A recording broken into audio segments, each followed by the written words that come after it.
Hello, all my dear Virgo friends. I have your beautiful forecast for the month of May in front of me. And before I jump into that, I want to show you what is new at my end of the cosmos. Some of you have my first book I ever wrote on astrology called Now That I've Cast It, What Do I Do With It? Well, this is the most recent update. In it, I have included a lot more information on the nodes of the moon. So you might want to get a copy of this, even if you already have a copy. If you don't, this is going to help you express your inner astrologer. Now, pair that with hidden messages from in your birth chart, and you've got a winning pair of books, because this one will show you your programming that you received as a little child, sometimes in utero. We get this programming, and it will explain so much. And if you're a practicing astrologer, you will blow your clients away with this information. So I hope you have many days of happy stargazing. So let's talk about your beautiful chart, your forecast. Let's start with Mars. Mars is the red planet, and Mars is the planet of action and energy. It's been in your seventh house, and it's going to stay in the seventh house till the 24th of May. Wherever Mars is, that's what we fight with and fight for. It is what comes first to us. So partnership has come first to you. This is good if you've got a partner. Maybe not so good because your partner is putting themselves first.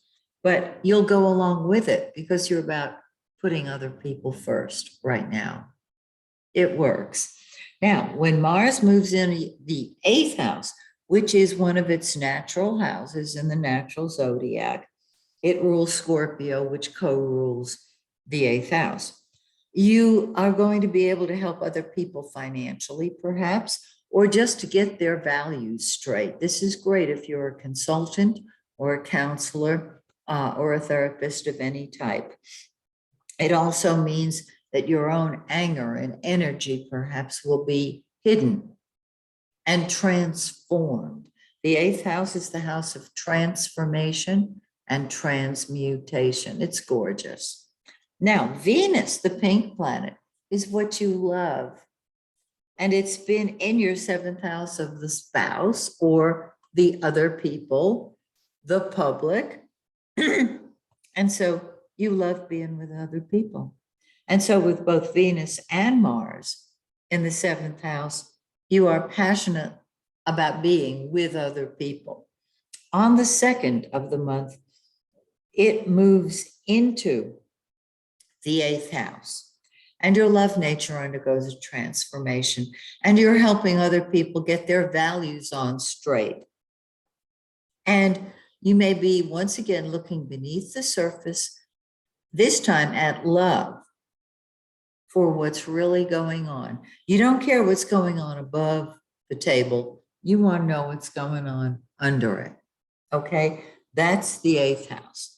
And then on the 28th, Venus moves into the ninth house of your higher mind, your belief system, your philosophy of life, and you see things very clearly. You're no longer digging for information.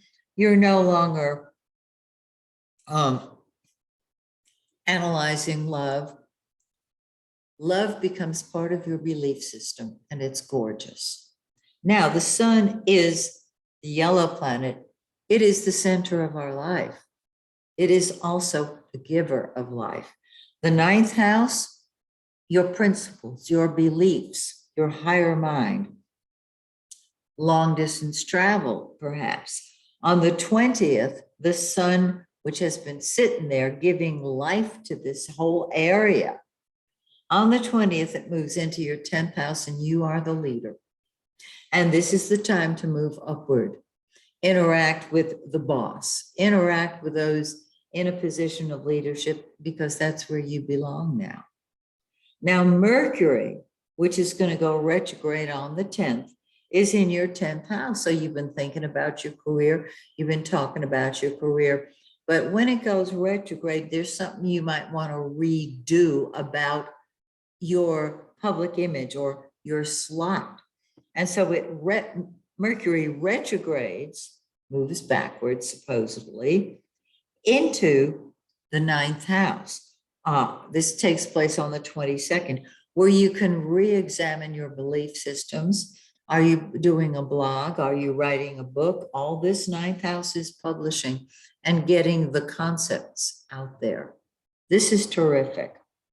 Now, we have a full moon on May 15th.